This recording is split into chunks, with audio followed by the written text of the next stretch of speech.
નમસ્કાર, આપ જોઈ રહ્યા છો નેશન પ્લસ ન્યૂઝ. હું છું આપની સાથે હિરલ મંડ્યા.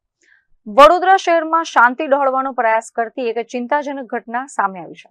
શહેરના હાટ સમાન દાંડિયા બજાર વિસ્તારમાં ભાસ્કર વિઠ્ઠલ વાડામાં નજીવી બાબતને લઈને બે પક્ષો આમને સામને આવી ગયા હતા. મળતી માહિતી મુજબ દાંડિયા બજારના ભાસ્કર વિઠ્ઠલ વાડામાં કોઈ તદ્દન નજીવી બાબતને લઈને બે સ્થાનિક પક્ષો વચ્ચે બોલાચાલી શરૂ થઈ હતી. જોતજોતામાં આ ઝઘડાએ મોટું સ્વરૂપ ધારણ કરી લીધું અને બંને પક્ષના લોકો લાકડીઓ અને પથ્થરો લઈને રસ્તા પર ઉતરી આવ્યા હતા. સામસામે થયેલા પથ્થરમારાના લીધે આસપાસના રહીશો અને વાહન ચાલકોમાં દોડધામ મચી ગઈ હતી અને લોકોએ પોતાની દુકાનો અને ઘરના બારી બારણા બંધ કરી દીધા હતા. હંગામાને પગલે સ્થાનિક લોકોના મોટા ટોળેટોળા પણ એકઠા થઈ ગયા હતા. આ હિંસક અથડામણ અને મારામારીના દરમિયાન બંને પક્ષના કેટલાક લોકોને શરીરે નાની મોટી ઈજાઓ પહોંચી હોવાના અહેવાલ પણ મળી રહ્યા છે.